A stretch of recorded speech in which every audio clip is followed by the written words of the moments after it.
Un peu de piment. J'adore le piment. Dans ce nouvel épisode de Quintessence, notre invité dévoile son univers à travers les 5 sens.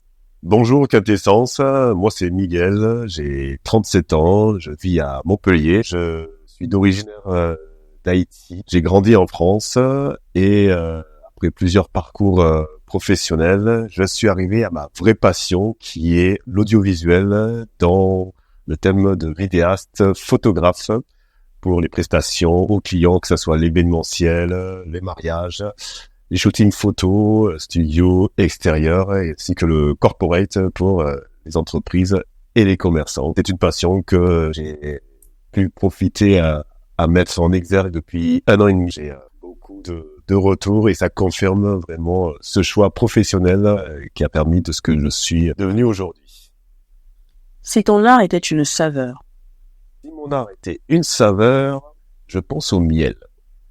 Parce que pour moi, le miel, c'est un côté très doux, chaleur, qui fait que on se sent bien. Tous les matins, par exemple, quand je prends mon petit déjeuner, je me fais mes 2 tartines beurre avec confiture de framboise et un bol de lait. Et je mets toujours mon miel au fond du bol avant de mettre le lait. Et m'apporte une sensation de chaleur, de bien-être, un soin particulier qui est pour moi une saveur vraiment adéquate par rapport à ma journée que je passe, par rapport à mon bien-être et par rapport à ma passion. Si ton art était un parfum. Pour moi, le parfum, ça serait le Invictus de Rabanne. Parce que il incarne la puissance, le bien-être. J'aime beaucoup l'odeur boisée frais. C'est vraiment une sensation de pureté et qui pour moi, dès que je le mets, ça symbolise comme un message comme quoi c'est comme si c'était béni des dieux qui est prêt à relever tous les défis. Et ça me correspond totalement le fait que j'adore les défis, j'adore me lancer dans l'aventure et qui fait que dès que je le mets tous les matins, j'ai cette sensation, de courage, d'audace, et qui me permet d'aller toujours plus loin et de performer dans ce que je fais. Si ton art était une texture. Alors, si mon art était une texture, ça serait le cuir. J'aime beaucoup cette matière parce que ça symbolise la résistance, la solidité. Moi, j'aime beaucoup, par rapport à ce que je fais, d'avoir des bases solides. La passion de mon métier, par exemple, c'est très important. D'autant plus que ce tissu représente un gain de qualité. Et pour moi, ça me correspond aussi parce que j'aime beaucoup le travail qui soit qualitatif. Ça, c'est très important. Et c'est pour ça que je pense vraiment à ce tissu qui est pour moi vraiment une valeur sûre en termes de qualité et le fait que ça tient vraiment très longtemps. Ah, le parfum du cuir, comment dire? Pour moi, c'est frais. C'est un parfum frais et ça respire, ça respire la pureté, quelque chose de solide, de qualitatif. C'est comme ça que je le ressens. Ouais. Si ton art était un motif. Alors, si mon art était un motif, je pense à mon tatouage que j'ai sur le bras. C'est un tribal polynésien que j'ai fait au Portugal il y a 4 ans, qui pour moi représente un message de paix, de fraternité. Il y a beaucoup de signes distinctifs qui sont symétriques et asymétriques à la fois. Là, on peut voir que ça représente des yeux d'aigle, par exemple, avec une flèche qui pour moi, c'est vraiment la flèche qui représente le symbole qui confirme qu'il faut aller toujours droit devant. Quoi qu'il en soit, c'est très important. Et à chaque fois que je vois mon tatouage, ça me représente complètement par rapport au motif que je montre à ma passion. Comme je suis maniaque, depuis tout petit, l'armée évidemment ça m'a représenté puisqu'il y a ce côté droit, il y a ce côté carré et ça fait aussi office du tatouage quand j'en parlais, le fait que il y a cette fameuse flèche, il y a les yeux d'aigle, il y a la persévérance, le côté qu'il faut aller droit devant, toujours avancer. Ça me correspond par rapport à ma nature qui est, en fait, il faut aller toujours droit devant, être carré et représenter son image dans le côté strict. Si ton art était un son.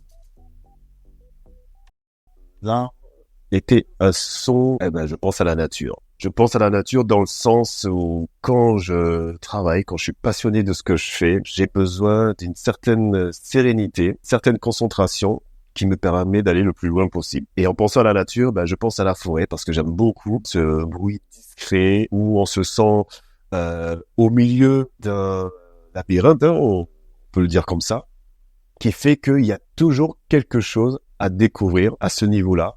Et ça me fait penser à chaque fois quand je vais me balader, puisque je marche régulièrement. Et quand je traverse une forêt, par exemple, j'ai cette sensation de sérénité, de curiosité et d'apaisement. Et ça représente vraiment le fait que quand je travaille au studio, par exemple, j'ai besoin de ça, par rapport à la concentration, par rapport au bien-être et de la valeur que je peux dégager. Si ton art était une destination. Alors, si mon art était une destination, je pense à mon pays pour plusieurs choses. Haïti, le fait que je suis d'origine évidemment à ce pays, et il y a beaucoup d'histoires aussi qui me fait penser en permanence à cette destination parce que étant originaire de là-bas, le pays traverse une période très compliquée, très difficile. C'est assez douloureux et si j'ai l'occasion évidemment d'y aller, je le ferai sans problème, mais les conditions fait que on est obligé d'attendre des jours meilleurs. Et pour moi, ce pays, c'était surnommé la perle des Antilles à l'époque, par sa culture, par son savoir-vivre, son côté touristique. Et malgré tout ce qui s'est passé entre les catastrophes naturelles, entre les problèmes politiques et ainsi que les décisions qui n'ont pas apporté à une valeur de protéger le pays, il est dans une situation qui est assez dommageable, mais qui reste très fort par sa culture. Pour un exemple simple, il a été récemment classé au patrimoine culturel de l'UNESCO sur la musique du compas. Pour moi, c'est vraiment un symbole, un message que le pays veut faire passer au monde entier pour leur dire que malgré tout ce qui nous arrive, on a cette force et cette capacité de rester debout et de montrer que on a quelque chose à faire traverser au monde entier. En fait, donc je suis d'origine de là-bas et j'étais orphelin parce que à l'âge de 6 mois, donc j'ai perdu ma mère, c'était pendant la guerre et c'est une personne qui m'a récupéré et qui m'a amené à l'orphelinat. Et cette personne-là est partie et l'orphelinat n'a jamais su retrouver sa trace. Donc je ne sais pas si cette personne, c'est un membre de ma famille ou pas. Et c'est une famille bienveillante qui sont de Montpellier. Ils avaient déjà adopté sénégalaise et qui voulait un troisième enfant, un haïtien, et j'étais dans cette liste qui a fait que je suis arrivé en France le 29 août 92, j'avais 4 ans. Donc c'est un parcours de vie qui m'a permis de passer cette étape qui fait que j'ai ce souvenir de mon enfance. Pour Haïti, c'est beaucoup plus compliqué parce que de 2 ans à 4 ans, se souvient vraiment peu de choses et c'est grâce à cette famille adoptive avec un grand cœur qui permis de me découvrir, de savoir qui je suis vraiment par rapport à mon parcours, par rapport à ce que je suis aujourd'hui et avoir cette confiance au nombre de personnes qui sont avec moi, tout simplement. Voilà, c'est un exemple de parcours que j'aime beaucoup partager. Je pense que c'était Haïti. Haïti, pays du compas. Haïti chéri. Aïe. L'idée du milieu artistique m'est arrivée depuis tout petit. J'avais une passion déjà dans la vidéo. Alors je faisais des vidéos amateurs, un peu comme tout le monde à l'époque. Et moi, j'ai toujours été passionné par ça. Et c'est venu vraiment au fur et à mesure. J'avais vraiment des idées, j'avais une vision, j'avais beaucoup de choses que je voulais mettre en place. Et cette passion s'est transformée en véritable profession. Donc ça fait 1 an et demi maintenant, je me suis mis à 100%, que je fais des prestations pour l'événementiel, le corporate, pour les entreprises, les commerçants, et dans la vidéo et dans la photo aussi, parce que je fais aussi des shootings. Donc c'est arrivé aussi avec la passion de la vidéo, puisque généralement ça se tourne dans le même thème. Et donc donc je fais des shootings studio, extérieurs, et avec la vidéo à côté. Alors en fait, comme tout élève qui fait la scolarité, dès que je suis sorti de mon BEP électrotechnique, Donc c'était déjà une passion puisque j'adore le côté électrotechnique, l'électricité, pour faire éventuellement électricien ou équivalent dans ce domaine. Et en fait, l'armée s'est arrivée en parallèle dans le sens où on avait des avantages par rapport à ça qui faisait que on pouvait être valorisé et avoir ce côté, comme on peut dire, un travail en parallèle. Voilà. En tant que réserviste ou être appelé en renfort. Et donc ça, c'est quelque chose qui me plaisait, d'autant plus que je suis sportif, j'aime beaucoup les défis. Et puis le côté autoritaire, j'en avais besoin parce que je suis assez maniaque. Et donc ça, c'est rentré complètement dans mes cordes pour que je puisse me lancer là-dedans. Et du coup, j'ai fait l'armée en tant que préparation militaire gendarme, qui a permis d'avoir le diplôme pour faire réserviste. Et donc j'étais appelé régulièrement en renfort dans les missions, que ça soit de maintien de l'ordre, police route, de surveillance générale. Donc, j'avais pas le statut d'officier ou de sous-officier, c'était juste en renfort en fait. Et puis j'avais la possibilité de faire une carrière dont j'ai tenté et pendant 5 ans, j'avais un contrat de 5 ans en tant qu'adjoint. J'ai réfléchi beaucoup par rapport à ce métier auquel j'ai compris qu'il y avait aussi des contraintes dans le sens où on voyage beaucoup, la vie sociale c'est un peu compliqué, la famille également. Donc ça m'a poussé à revenir dans le civil et je me suis lancé dans l'aéroport parce que ça rentre aussi dans les critères de ce côté opérateur de sûreté aéroportuaire. Donc c'était surveillance des passagers, des bagages avant l'embarquement. Et ça a duré 4 ans pour que je puisse me tourner sur autre chose. Alors c'était par rapport aux horaires. Voilà, donc ça me plaisait beaucoup, mais les horaires décalés, c'est pas trop mon truc, on va dire. Et forcément, voilà, je voulais me lancer dans ce que je voulais vraiment faire. Et j'avais une passion déjà en parallèle dans la vidéo. Je faisais déjà à temps perdu, c'était une passion. Et au fur et à mesure, ça a pris de la place. Et c'est à l'issue de l'aéroport, quand j'ai changé, j'ai fait on va dire un job alimentaire à côté dans le bâtiment pour vraiment me lancer dans ma passion, auquel cas j'ai pu investir pour vraiment me sentir prêt pour ensuite me lancer à 100% dans cette profession. Puis 1 an et demi, ça a été le moment, voilà, j'ai investi, j'ai quitté donc le monde du salariat pour me mettre à mon compte et j'ai compris que c'était beaucoup d'investissement, d'énergie, de préparation. Donc ça a été compliqué au début, je le cache pas. Mais j'avais tellement une passion pour rentrer dans ce système que j'en suis content, j'en suis fier et ça aboutit vraiment à une récompense que je retrouve à travers ma profession, mon rendu en fait et la vie des clients. Je faisais ça par passion en fait. Par exemple, quand je travaillais à l'aéroport, j'aimais à chaque fois regarder les vidéos, j'aimais à chaque fois m'instruire sur plein de choses. Je suis très très curieux pour toutes les vidéos que je peux voir, que ce soit les films, que ce soit la publicité. Même la publicité, ça m'inspirait beaucoup sur la façon de vendre en fait, les techniques utilisées. Donc il y avait tout ça qui est rentré dans une passion qui était en moi, qui faisait que j'ai envie de sortir quelque chose. Et j'ai toujours eu ça en parallèle avec ce que je faisais avec mon métier quand j'étais dans l'armée en tant que gendarme ou à l'aéroport en tant qu'opérateur de sûreté. J'avais toujours à temps perdu. Dès que je pouvais, je partais, j'allais dans la nature par exemple, je prenais des photos ou je filmais quelque chose. J'essayais toujours de travailler et d'essayer d'avoir des idées pour améliorer les choses, pour que ça puisse être quelque chose vraiment de passionnant. Voilà. Et c'est arrivé petit à petit. Je faisais des choses avec des amis, on faisait des reportages vidéo sur les voitures par exemple.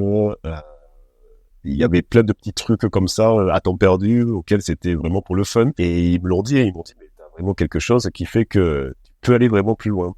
Et ça, je le savais. Et puis, j'ai attendu vraiment le temps auquel je me sentais enfin prêt pour me lancer. Mon style, c'est plus sur l'art, parce que ça rentre dans les critères qui est vraiment une passion qui est arrivée un peu plus tard. C'est vraiment l'art de bien faire les choses. L'art de rendre quelque chose vraiment de très joli, de très profond, c'est quelque chose que pour moi qui apporte une valeur sûre pour que ça soit pour le client à son image. Voilà, c'est ça que je voulais dire. Et donc c'est vraiment basé sur l'art. Et là où je m'y retrouve le plus, c'est les prestations que je fais pour les mariages. Parce que ça rentre dans le thème, il y a de l'art, il y a le petit côté glamour, il y a l'émotion, il y a toute cette histoire qu'on a envie de mettre en place pour eux, qui fait que eux, ils se sentent vraiment valorisés déjà par rapport à leur amour, valorisés par rapport à ce qu'on leur propose, à ce qu'on leur montre. Et c'est vraiment cette image-là que je veux dégager et vraiment satisfaire aux clients des mariés. Alors, photographe, ça paye bien, mais il y a beaucoup de temps, de patience, parce que si moi je devais répondre vraiment par rapport à ma situation actuelle, ça fait plus d'1 an, donc je suis photographe. Si je devais répondre à cet instant, je dirais non. Parce que c'est encore la prospection pour moi. Le fait que j'ai des retours, j'ai des demandes, j'ai des avis évidemment positifs, ça m'a évidemment boosté pour continuer. Donc la demande, elle est là. Ça, y a pas de souci. Et pour mon côté, voilà, chef d'entreprise, niveau chiffre d'affaires, on en veut toujours plus.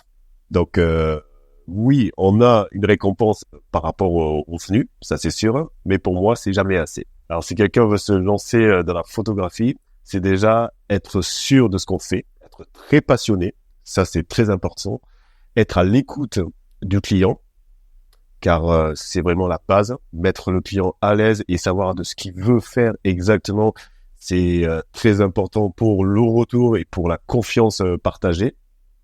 Et ainsi, il pourra évidemment s'épanouir et avoir vraiment ce rendement qu'il attend de son métier.